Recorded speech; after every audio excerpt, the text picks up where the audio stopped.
Hello Tirupati. ఈసారి మన regular client హెయిర్కి హెన్నా ప్యాక్ పెట్టుకోవాలి అన్నారు.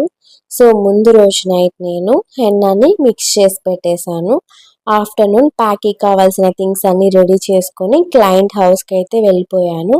క్లయింట్ చాలా బిజీ స్కెడ్యూల్ వల్ల ఇంటికి వచ్చి పెట్టమన్నారు. సో ఎలాంటి సిచ్యువేషన్లో అయినా సరే మన రెగ్యులర్ క్లయింట్స్ని ఎప్పుడు మిస్ చేసుకోకూడదు. మన పార్లర్లో ఎలాంటి సర్వీసెస్ని ప్రొవైడ్ చేస్తామో క్లయింట్ వాళ్ళ హౌస్ దగ్గర కూడా నేను అలాంటి సర్వీసెస్నే ప్రొవైడ్ చేశాను. సో పార్లర్ని రన్ చేస్తున్నాము అంటే ప్రతి ఒక్క ఐటమ్ని హైజీన్గానే పెట్టుకోవాలి. అండ్ మన తిరుపతిలో ఉన్న వాళ్ళకి అఫోర్డబుల్ ప్రైజెస్లో మంచి పార్లర్ సర్వీసెస్ కావాలి అనుకుంటే మన పార్లర్ని విజిట్ చేసేసేయండి. స్క్రీన్ మీద కనిపిస్తున్న వాట్సాప్ నెంబర్కి టెక్స్ట్ చేయండి. మీకు ఈ వీడియో నచ్చితే లైక్ చేసేసేయండి. ఇలాంటి మరెన్నో అప్డేట్స్ కోసం మన ఛానల్ని సబ్స్క్రైబ్ చేసేసేయండి. Thank you for watching.